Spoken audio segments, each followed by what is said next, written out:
Hi guys, this is बिंदास English. आज मैं फिर लेके आ गया हूँ एक नया वीडियो।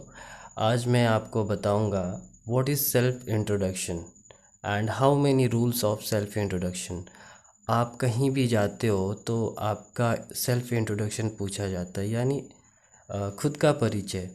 तो अपना परिचय कैसे दें? आप तो दे देते हो, लेकिन उसके कुछ रूल्स होते हैं। वो रूल मैं आज आपको बताऊँगा। आज दूसरा दिन है, सेकेंड डे में आपका स्वागत है। और चलिए बताते हैं कि सेल्फ इंट्रोडक्शन के कितने रूल्स होते हैं और क्या क्या करने पड़ते हैं। इंट्रोडक्शन देने के पहले कौन कौन से रूल्स हमें फॉलो करने पड़ते हैं। तो देखिए, ये जो है ना, सेल्फ इंट्रोडक्शन के 10 रूल मैं आपको बताऊंगा। कौन कौन से रूल हैं? पहला रूल है स्टैंडिंग स्टाइल। अब स्टैंडिंग स्टाइल देखिए, जैसे किसी ने बोला, सपोज़ मान लीजिए आपका नाम राहुल है, कुछ भी है, mister Rahul please come on the stage and recite your self introduction and give your self introduction. तो आप क्या करते हो? उठते हो, दौड़ते हुए चले आते हो? ऐसा नहीं होता है, ऐसे अच्छा इम्पैक्ट नहीं पड़ता है। तो आपको क्या करना होगा कि जैसे इसका पहला रूल ये है, स्टैंडिंग स्टाइल। आपका नाम जैसे नॉमिनेट हुआ, अनाउंस हुआ, आपको खड़े होना है, अच्छे से बढ़िया से खड़ा होना है। देखिए स्टैंडिंग स्टाइल, अच्छे से खड़ा होना है, यानी खड़े होने का तरीका। ठीक है, आप जिस सीट पे बैठो वहाँ से अच्छे से खड़े होइए, घबरा के नहीं। और उसके बाद खड़े होने के बाद आपका क्या है? Entry style. दूसरा रूल क्या है? Entry style. एंट्री स्टाइल मतलब आने का तरीका। आप कैसे आते हो चल के? अब हाथ भांजते हुए नहीं आना है, दौड़ते हुए नहीं आना है। सिंपल एक जेंटलमैन की तरह आपको उधर से अपना जगह छोड़ के स्टेज पे या जहां आपको बुलाया जा रहा है इंट्रोडक्शन देने के लिए, वहां आप एंट्री अच्छा करेंगे। ठीक है। उसके बाद तीसरा रूल है गाइस, ड्रेसिंग स्टाइल।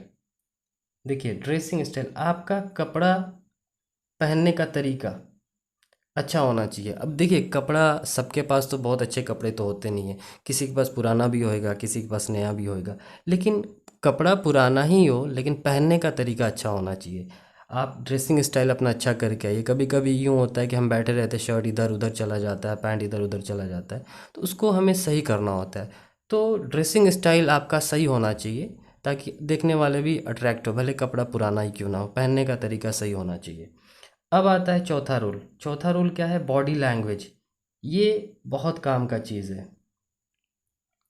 देखिए, जब हम किसी महफिल में जाते हैं, किसी स्टेज पे जाते हैं, किसी समारोह में जाते हैं, या क्लास में या कहीं भी हम हैं, तो इंट्रोडक्शन जब हम देते हैं ना, तो खड़े होते हैं तो क्या करते हैं? बॉडी इधर उधर हिलने लगता है, हम लोग का घबराहट, हेजिटेशन होने लगता है, इधर उधर देखने लगते हैं, बॉडी चेंज, पैर इधर, बॉडी चेंज हो जाता है, इधर उधर मुड़ने लगता है। तो इस पे ध्यान देना है आपको कि बॉडी का जो लैंग्वेज है ना, शरीर की भाषा एकदम स्ट्रेट होना चाहिए और सामने एकदम फोकस होना चाहिए आपका। इधर उधर हाथ उत नहीं हिलाना है, मतलब फालतू का कुछ नहीं करना है।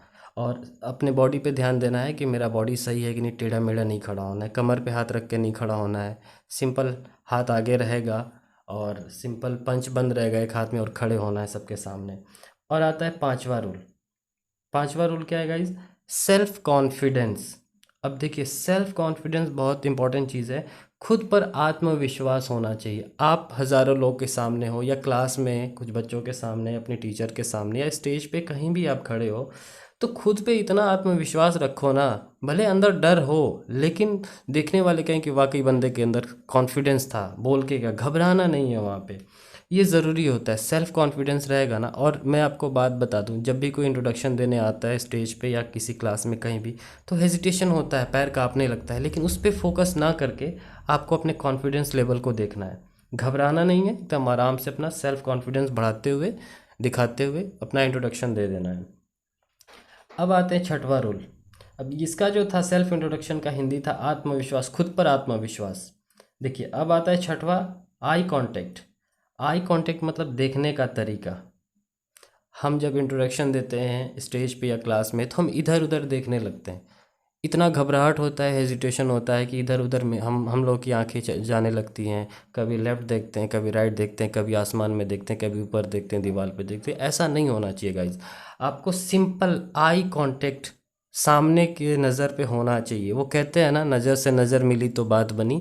तो एक चीज़ मैं प्रैक्टिकली आपको बता रहा हूँ, अपना एक्सपीरियंस शेयर कर रहा हूँ कि जब आप किसी के सामने कुछ बोलते हो ना, नज़र से नज़र मिला के, तो सामने वाले की पलकें थोड़ी नीची हो जाती है, झुक जाती है। उस वक्त जब नीची होएगा ना, आपका सेल्फ कॉन्फिडेंस बढ़ेगा। ठीक है, तो आई कांटेक्ट, नज़र में नज़र मिला के बोलना है, उसके आंखों में देख के। तो सामने अगर आपने कभी नोटिस किया होगा कि कोई आपको ध्यान से देखता है तो आप थोड़ा शाई हो जाते हो, शर्मा जाते हो। तो वही चीज़ अपने ऊपर आप अप्लाई कर लो। अगर किसी को आप लगातार देख रहे हो ना, उसके आंखों में, उसके चेहरे पे, तो थोड़ा सा वो नर्वस फील करेगा और उसकी आंखें नीची हो जाएगी। जैसे उसकी आंखें नीची होएगी, आपका कॉन्फिडेंस लेवल बढ़ जाएगा। तो आई कांटेक्ट एकदम फ्रंट पे होना चाहिए, सामने वाले के नज़र पे होना चाहिए, जहाँ पे आप अपना इंट्रोडक्शन दे रहे हो। तो ये हो गया छठवां रूल, देखने का तरीका। अब आता है अट्रैक्शन। ये भी बहुत ज़रूरी है दोस्तों। अट्रैक्शन मतलब आकर्षित करना। अब क्या आकर्षित करना है? मान लीजिए आप स्टेज पे हो, क्लास में हो, कहीं भी अपना इंट्रोडक्शन दे रहे हो, ऑफिस में हो, तो इस तरीके से आप अपना इंट्रोडक्शन दीजिए ना, इतना पोलाइटली दीजिए, मतलब नरमी हो आपकी आवाज़ में, और ताकि सामने वाला अट्रैक्ट हो जाए आपके लैंग्वेज पे, आपके ज़बान पे, आपके लहजे पे। इस तरह से आप वहाँ पे अपना इंट्रोडक्शन दीजिए और अट्रैक्शन बनाए रखिए, ताकि सामने वाला इम्प्रेस हो जाए आपसे। यही होता है अट्रैक्शन, आकर्षित करना। अपने वर्ड्स में, अपने बातों में जो आप बोलते हैं, इस तरह से वहाँ अट्रैक्ट कीजिए। बहुत काम करेगा ये चीज़, आकर्षित करना, अट्रैक्शन। अब आते हैं आठवां रूल। आठवां रूल क्या है? Hand movement. जैसे हम लोग कहीं कुछ बोलते हैं तो अक्सर आपने देखा होगा किसी प्रोफेशनल आदमी को, किसी जेंटलमैन को, वो अक्सर अपना हाथ हैंड मूवमेंट करता रहता है, चलाता रहता है। तो हाथ ऐसे हिलाएंगे ना, ज़्यादा फास्ट नहीं, ज़्यादा धीमा नहीं, मतलब अकॉर्डिंग टू नीड हम हाथ को इशारे में चलाएंगे कि हाँ हम ये बोल रहे हैं, ऐसे है वैसे है। इस तरह से हाथ को हम हिलाते हैं अपना, एज अ वर्ड्स हम इस्तेमाल करते हैं। हाथ का रिएक्शन होता है कि जैसे मान लो कुछ दिखाना हो तो हम हाथ दिखाते हैं उधर, तो उस तरह से नहीं करना है। सिंपली अकॉर्डिंग टू वर्ड आपको हैंड मूवमेंट करना है। आप समझ सकते हो मैं क्या कहना चाहता हूँ। तो ये होता है हाथ हिलाने का तरीका। यानी हाथ का स्पीड ज़्यादा नहीं होना चाहिए, ऐसा मतलब आराम से कहो कि सामने वाले को लगे कि हाँ बंदे के अंदर कुछ है। हैंड मूवमेंट बहुत अच्छा है। और हैंड मूवमेंट का फ़ायदा ये होता है ना गाइस, कि जब आप इंग्लिश में बात करते हो, कुछ बोलते हो, या कोई भी लैंग्वेज में बात करते हो ना, तो वो लैंग्वेज जैसे अंदर पेट में ही होता है, वो निकल के आता है बाहर। बहुत सपोर्ट करता है हैंड मूवमेंट, रिमाइंड कराने के लिए हैंड मूवमेंट बहुत काम करता है। वर्ड्स आते रहते अंदर से, तो ये ज़रूरी होता है हैंड मूवमेंट। अब आता है लाउडनेस। नौवां रूल है लाउडनेस, यानी ऊंची आवाज़। अब आप अपना इंट्रोडक्शन दे रहे हो, तो इंट्रोडक्शन में ध्यान ये देना है कि हम जिस तरह से वहाँ बोल रहे हैं, कहीं ज़्यादा ऊंची आवाज़ तो नहीं है, ज़्यादा स्लो तो नहीं है ना। हमको नॉर्मल आवाज़ में बोलना है, एकदम पोलाइटली, एकदम नरमी होना चाहिए आपकी आवाज़ में, कि सामने वाले तक के कान तक आवाज़ पहुंच जाए और बहुत आराम से पहुंचे। ऐसा नहीं कि आप चिल्ला रहे हो और सामने वाला इरिटेट हो रहा है, बोर हो रहा है आपकी आवाज़ से। तो ऐसा नहीं करना है आपको। सिंपल एक मीठा आवाज़ निकालना है, नॉर्मल आवाज़ में। लाउडनेस होना चाहिए, इतना लाउडनेस होना चाहिए ताकि लास्ट तक आवाज़ आपकी पहुंच जाए। ये होता है ऊंची आवाज़ में बोलना। अब देखिए 10वां रूल क्या है गाइज? Face happiness. अब ये क्या होता है? आप मान लो हज़ारों लोग, 10 लोग, 20 लोग, जितने भी लोग हैं उनके सामने खड़े हो, ऐसे खड़े हो कि जैसे लग रहा है कि चेहरे पे 12 बजा हुआ, कहीं जूता खा गए हो। ऐसा नहीं होना चाहिए। आपके चेहरे पे हमेशा एक प्यारा सा स्माइल होना चाहिए, चेहरे पे मुस्कुराहट। भले अंदर बहुत ही टेंशन हो, लेकिन अपनी क्वालिटी वहाँ दिखानी है ना गाइज। तो वहाँ पे हम क्या करेंगे? अपने चेहरे पे एक छोटी सी मुस्कान रखेंगे, स्माइल रखेंगे। तो इंट्रोडक्शन के टाइम चेहरे पे मुस्कुराहट होना बहुत ज़रूरी है, जिसकी वजह से लोग अट्रैक्ट होंगे आपके आपके तरफ। तो चेहरे पे मुस्कुराहट रखिएगा। मैं फिर एक बार इसको दोहरा देता हूँ। देखिए, सेल्फ इंट्रोडक्शन के 10 रूल होते हैं। कौन कौन से?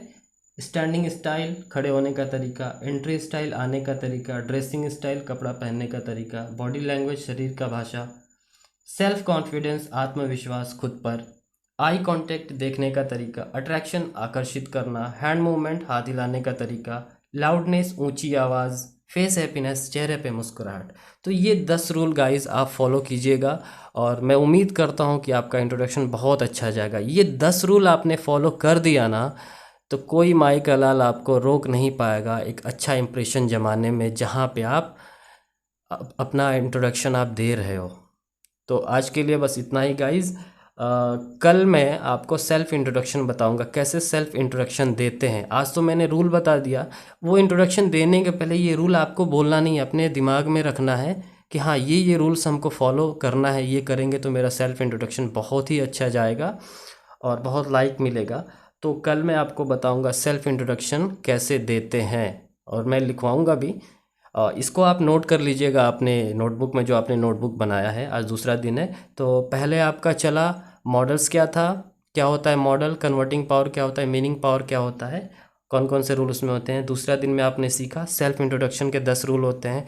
कल मैं सिखाऊंगा सेल्फ इंट्रोडक्शन देते कैसे हैं, इंट्रोडक्शन बनाते कैसे हैं। ये सब आप अपने नोट्स में लिख लीजिए, बहुत काम आएगा। तब तक के लिए मुझे इजाज़त दीजिए, कल फिर मिलेंगे इसी चैनल पे इसी वक्त। तब तक के लिए नमस्कार, थैंक यू।